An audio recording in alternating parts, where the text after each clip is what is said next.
আসসালামু আলাইকুম, hello viewers, কেমন আছেন আপনারা? আশা করি বেশ ভালো আছেন।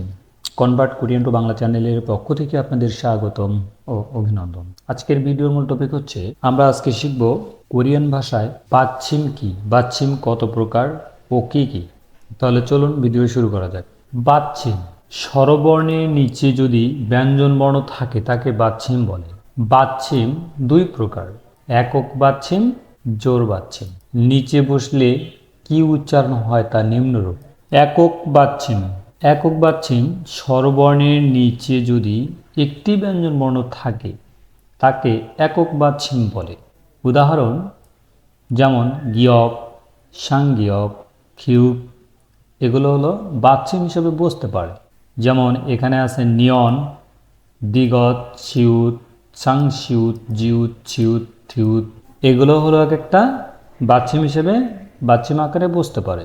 তবে এইগুলো যদি বাচ্ছিম হিসেবে বসে তাহলে ক ধ্বনি পাবো আমরা। কি ধ্বনি পাবো?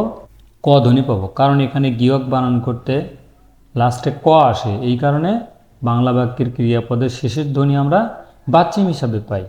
যেমন সাংগিয়কেও ক হয়, খিউক, খিউক বানান করলেও লাস্টে বাংলা বাক্যের ক্রিয়াপদের শেষে কয় আসে। তার মানে কি আমরা ক এখানে কি হিসেবে পাচ্ছি? বাচ্ছিম হিসেবে পাচ্ছি। তাহলে এখানে নিয়ন আমরা এখানে পাবো কি? দন্ত ন, বাচ্ছিম হিসেবে। আবার দিগতে ত পাবো, ছিউতে ছ পাবো।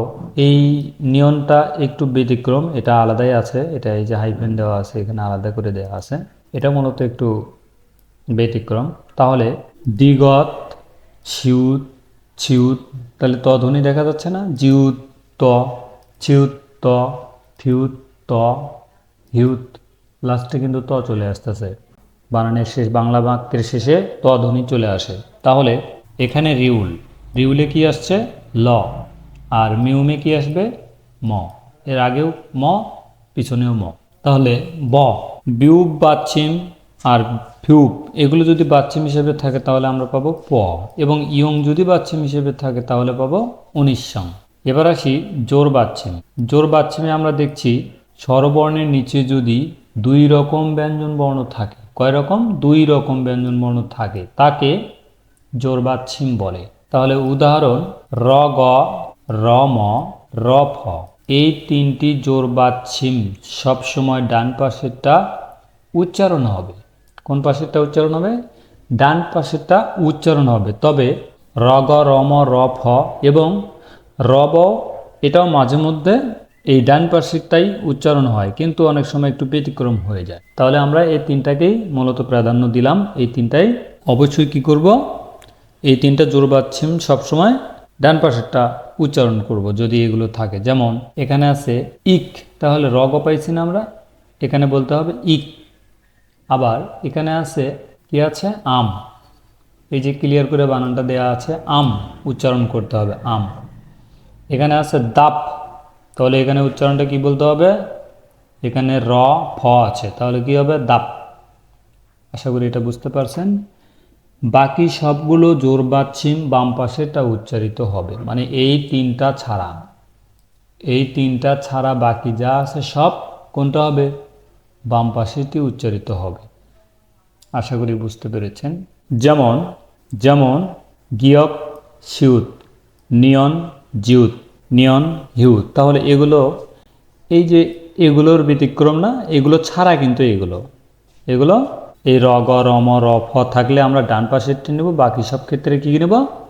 বাম পাশেরটি নেব। তাহলে এইগুলো থাকলে সব আমরা বাম পাশেরটি নেব। যেমন আমরা একটু উচ্চারণ করে আসি, মোক, এখানে কি হবে?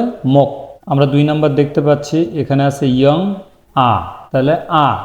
নিয়ন জিউত, তাহলে এখানে হবে আন।